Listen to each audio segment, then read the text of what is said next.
News of the day, saudara. Deal Presiden Amerika Serikat Donald Trump sepakat kasih tarif barang asal Indonesia yang akan masuk ke Amerika Serikat sebesar 19%. Ini lebih rendah dari ancaman pertama, yaitu 32%, bahkan lebih kecil dari Vietnam. Trump bilang sudah sepakat dengan Presiden Prabowo Subianto.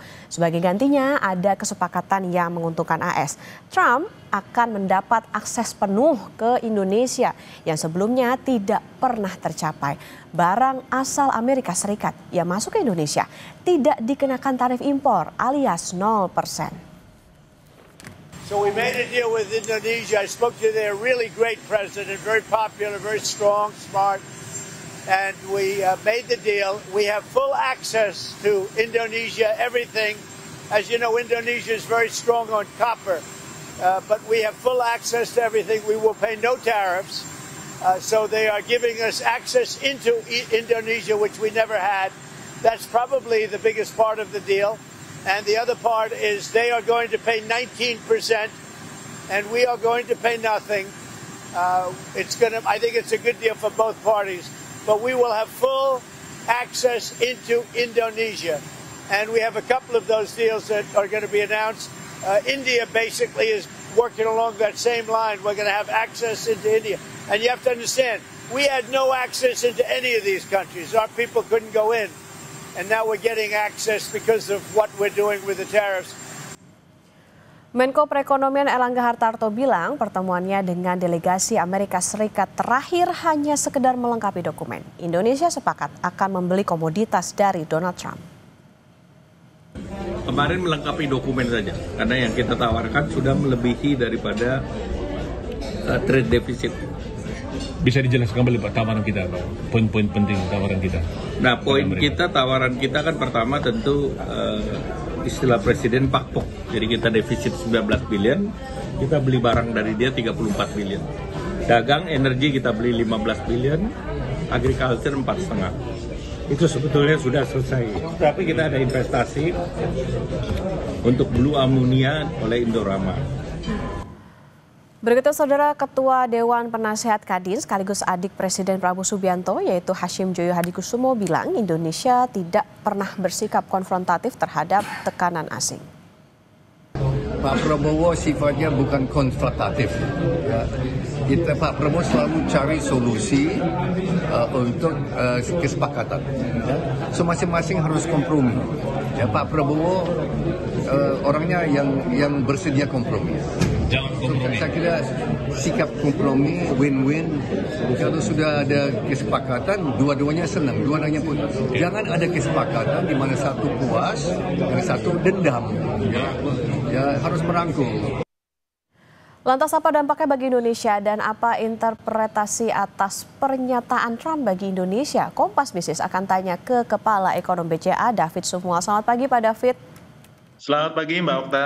Pak David, pengumuman tarif 19% masih baru banget nih. Ini lebih rendah dari Vietnam 20%, bahkan jauh lebih kecil dari ancaman yang pertama 32% buat Indonesia. Jadi siapa yang selamat, Pak?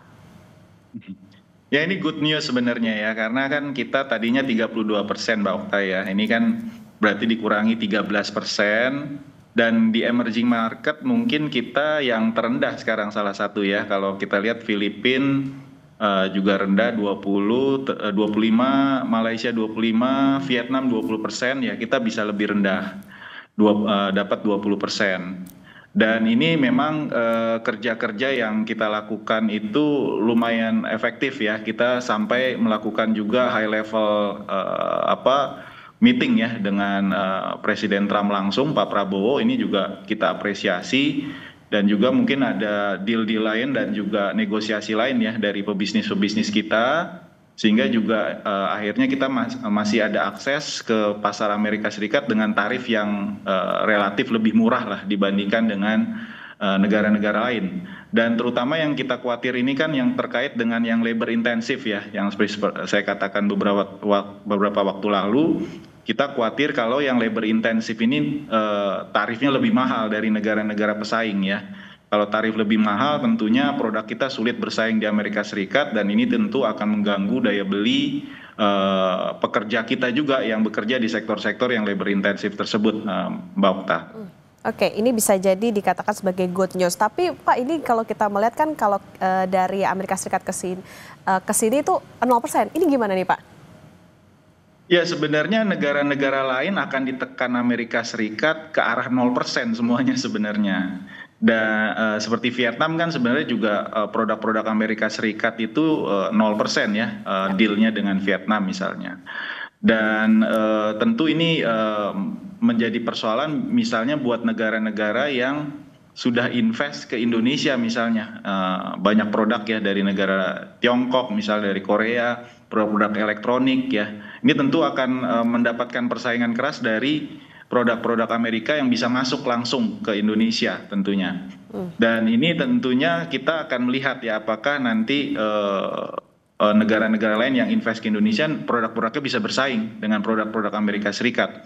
Kalau ada perbedaan tentu mereka akan mengeluh juga tentunya karena tanpa membuat pabrik di Indonesia Amerika bisa masuk produk-produknya ke Indonesia.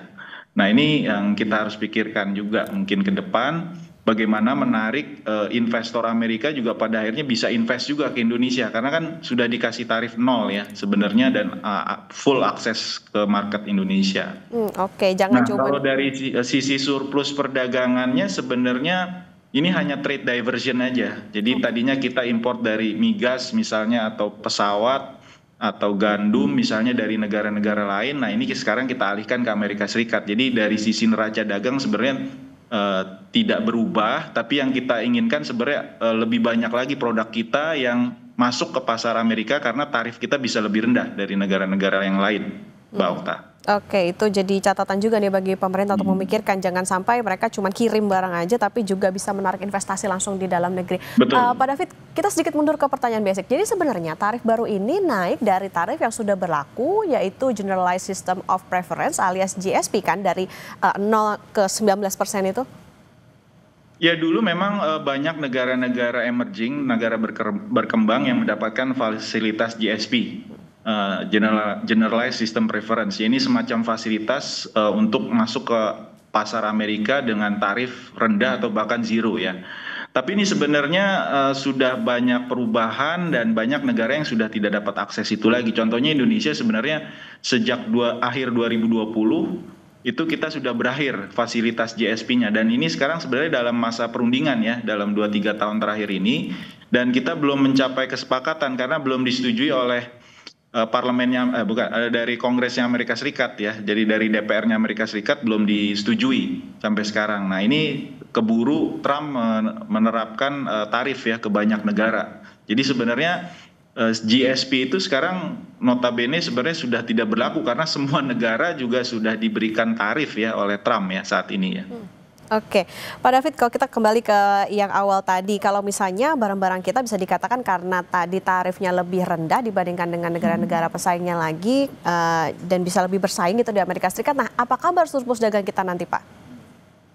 Ya, jadi kita berharap sebenarnya lebih banyak lagi produk-produk kita ya karena tarifnya kan bisa lebih rendah dari negara lain walaupun marginnya nggak besar ya antara 1-10%, tapi itu tetap signifikan lah buat pengusaha untuk meraih akses dan market share ya pangsa pasar di Amerika Serikat ya. Kalau dari sisi surplus ya saya bilang tadi sebenarnya ini hanya import kan kita akan jauh lebih besar dari Amerika Serikat tentunya ya. Untuk produk-produk tertentu yang kita sudah komit untuk beli dari Amerika Serikat kan disebutkan oleh Pak Airlangga misalnya terkait dengan migas, gandum ya. Itu kan kita akan import lebih banyak. Tapi ini lebih kepada trade diversion. Jadi mungkin akan berpengaruh ke negara-negara yang biasa kita import barangnya sebelumnya. Misalnya tadi gandum, misalnya dari Australia, atau dari Amerika Latin, atau misalnya produk-produk lain, pesawat. Nah itu hanya beralih aja sebenarnya. Jadi yang kita inginkan justru karena kita ada akses dengan tarif yang relatif lebih rendah, harapannya untuk yang labor intensif ini kita bisa lebih kuat lagi ekspornya ke Amerika Serikat, mengambil pangsa dari negara-negara lain yang tarifnya lebih tinggi ya.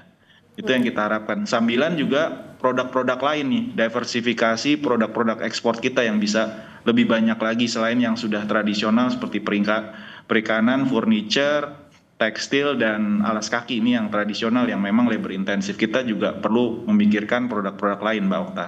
Oke, bisa dipikirkan soal bagaimana mengekspansi pasar, jadi tidak bergantung ke pasar Amerika saja. Pak David, yang menarik, Trump bilang Amerika dapat akses penuh. Apa sih Pak ini maknanya?